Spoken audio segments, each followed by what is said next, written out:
ሰላም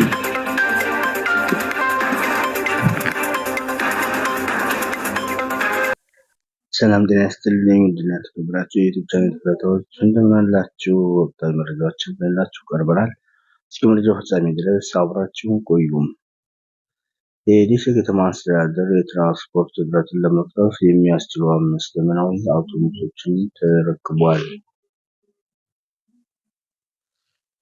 በደሴ ከተማ ታህሳስ 26 ቀን 2018 የከተማዋን የትራንስፖርት እጥረት ለመቅረፍ በትኩረት እየሰራ መሆኑን የተናገሩት የደሴ ከተማ አስተዳደር ተቀዳሚ ምክትል ከንቲባ ሳሙኤል ሞላልኝ ከ190 ሚሊዮን ብር በላይ ወጪ የተደረገባቸው 5 አውቶቡሶች ተገዝተው ነው የገቡት ሲል ገልጿል።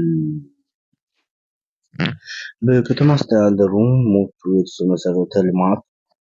ምቹ የመሰረተ ልማት ስራዎችን በስፋት የተከናወኑ መሆኑን ያመለከቱት ከንቲባው የተቀላጠፈና ጥራቱን የጠበቀ አገልግሎት ለመስጠትም ከወዲሁ ስራዎችን ጀምረናል ሲልም አብራርቷል። አውቶቡሶቹም በተለይ ዝቅተኛ ነዋሪ ህብረተሰብን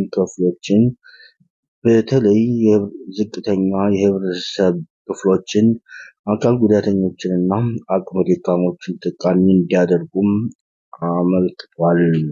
የደሴ ከተማ ትራንስፖርትና ሎጂስቲክስ ጽሕፈት ቤት ኃላፊ ወንድወሰን አባተ የተገዙትን አውቶቡሶች በኤሌክትሪክ የሚሰሩ መሆናቸውና በተለይም የነዳጅ አቅርቦት እጥረትን በሚገጥም ጊዜም በትራንስፖርት ችግር የሚንገላታውን ማህበረሰብ ችግር የሚቀርፉ ናቸውም ብሏል። በቅርቡ ለማህበረሰቡ በተመጣጣኝ ዋጋ አገልግሎት መስጠት እንዲጀምሩ የተናገሩት አቶ ወንድወሰን ነዋሪዎቹ በእኔነት ስሜት እና በጥንቃቄ አገልግሎት እንዲጠቀሙ አሳስበዋል።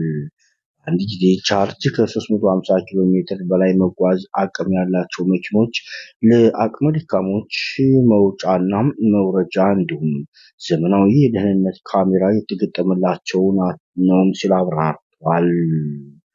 ፕሮግራሞቻችን መረጃውን ያገኘነው ከአማራ ዲጂታል ሚዲያ።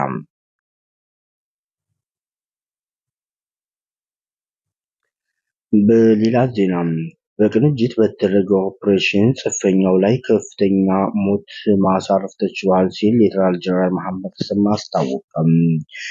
ባህር ዳር ታህሳስ 6 ቀን 2018 በሀገር መከላከያ ሰራዊት የምስራቅ እዝ ዋና አዛዥ ሌተናል ጀነራል መሐመድ ተሰማም ባለፉት 3 ወራትም በአዊ ብሔረሰብ አስተዳደር በተሰማሩ የጸጥታ ስራዎች ዙሪያም ከስራ ኃላፊዎች ጋር ተወያይቷል። የቀጣይ የስምሪት አቅጣጫም ሰጥተዋል ሲል ገልጿል። በውይይታቸው የአዊ ብሔረሰብ አስተዳደር ህዝብ በኢትዮጵያዊነቱና በማንነቱ የሚኮራ የመረጠውን መንግስት የሚወድ መሆኑን በተግባር ማረጋገጡ ገልጿል። ባዕዳን አስታጥቀው ኢትዮጵያን ለማፍረስ የላኩትን ጽንፈኛ ዓላማ በመቀልበስ ሀገር ወዳድነቱን ማረጋገጡንም አንስተዋል። አዊ ብሔረሰብን ብሎም የጎጃም ሰላም ማረጋገጥ የጠላቶቻችንን የትርምስ ፍላጎትን መቀልበስ መሆኑን ህዝቡ እና ጸጥታ ኃይሉ በመቀናጀት በተደረገ ኦፕሬሽን ጽንፈኛው ላይ ከፍተኛ ምት ማሳረፉን መቻሉን ተናግሯል። በአሁኑ ሰዓት በሳምንት አዲስ አበባ እገባለሁ የሚለውን ዲስኮር ተቀይሯል ሲልም ገልጿል። ክልሉን አፍርሼም የፈለኩትን አደርጋለሁ የሚለው ክፍለ ዘመኑን ያላገናዘበ እብሪት ተቀልብሶ መሆኑን በቀብሌ ላይ ተረጋግጦ እንደማይቀመጥ ተደርጓልም ሲል አብራርቷል። በሌላ ዜና ግጭትን አውግዞ በሰላም እንዲሰፍን በዛሬው ዕለትም መግለጫ ሰጥቷል። አማራ ክልል ባህር ዳር ታህሳስ 26 ቀን 2018 አሁን በህብረተሰብ የተሰሙ ድምጾች ሰላምን የጣሩም አንደበቶቻቸው በሰላም የተዘጉ ለሰላም የተዘረጉ እጆች ወደ ሰላም የተጓዙ እግሮች ሰላምን የሻቱ ልቦች በርክተዋል ሲል ገልጿል። አሁን ለሰላም የሚዘምሩም በዝተዋል፣ ሰላምን የሚፈልጉም አያሌ ሆነዋልም ሲል አስታውቋል። ሰላም ጠፍቷል ሰላም ጠፍታ ከርማብናለችና ቀየው ደስታ ርቆናልም ሲል ገልጿል። እልፍኙ ፍርሃት ገድሎበታል፣ ጎዳናው ላይ ወጥቷል፣ ተሰቃይቷል፣ የሚንቀሳቀስ ህዝብ ናፍቆታል የሚለው በሰላም የሚንቀሳቀስ ህዝብም ናፍቆናል ሲልም አብራርቷል። ሰላም ጠፍቷል። ሰላም ጠፍታ የከረመ ቢሆንም የቆየ የአርበኞች ታሪክ ይዞ የሚንቀሳቀሱ ሀያላን የሚሉም የተለያዩ በጫካ ያሉ ኃይሎችም በሰላም ወደ መንግስት እንዲገቡና ሰላምን በክልሉ እንዲያሰፍኑም ጥያቄ በዛሬው ዕለት አቅርቧል። ፕሮግራሞቻችን መረጃውን የሰማችሁት ከአማራ ኮርፖሬሽን ነው። በሌላ ዜና የኢትዮጵያ ቴሌኮም ለባለዕድለኞች የመኪና ሽልማት አስረከበም። አዲስ አበባ ታህሳስ 26 ቀን 2018 የኢትዮጵያ ቴሌኮም በ131 ዓመት የአብሮነት ጉዞ ውስጥ ኢትዮ ቴሌኮም ሜጋ ፕሮም 130 በሚል ሶስተኛው የሽልማት ስነ ስርዓት አካሂዷል። ኩባንያው 130ኛ ዓመቱን የምስረታ በዓል ምክንያት በማድረግ ከመስከረም 12